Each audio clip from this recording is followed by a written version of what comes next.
Guys একটা তো কুকাম হয়ে গেছে। বেতালতে 2 মহিলা তুলছি, 10 আনে গোহাটা দেবো। আচ্ছা ঠিক আছে, তুললাম। ভাড়া পুরো পুরাইছি না। পরে রাস্তার অবস্থা তো কি বুঝেনি, একেবারে মনে যে ভাঙ্গা রাস্তা। আচ্ছা ঠিক আছে, তুললাম 2 জন, 10 আনে গোহাটা না নামাইলাম। এটা গিয়ে ভাড়া দেয় 20 টিয়া। এরপরে টিয়া একটা চলতো না, যে অবস্থা কি করা। টিয়া দেয়া উড়স্তুল আনা শুরু হচ্ছে।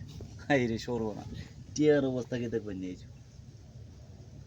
তো হচ্ছে টিয়ার অবস্থা, ঠিক আছে, ফাটা চিরা একটা, আরেকটা দিছে এটা, এটা তো চলতোই না। 20 টিয়া ভাড়া দিছে, 20 টিয়ার মধ্যে আবার ফাটা টিয়া। টিয়ার অবস্থা অর্ধেক লুল হয়ে গেছে গা টিয়া। মারানি আমাদের কপাল রে।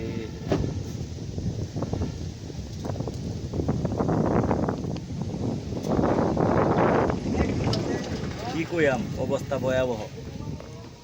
20 টিয়ার মধ্যে 10 টিয়া ভাড়া।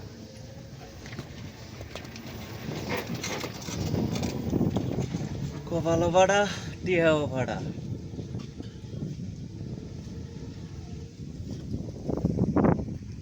এই সে অবস্থা চলতেছে এবার কোনো রকম।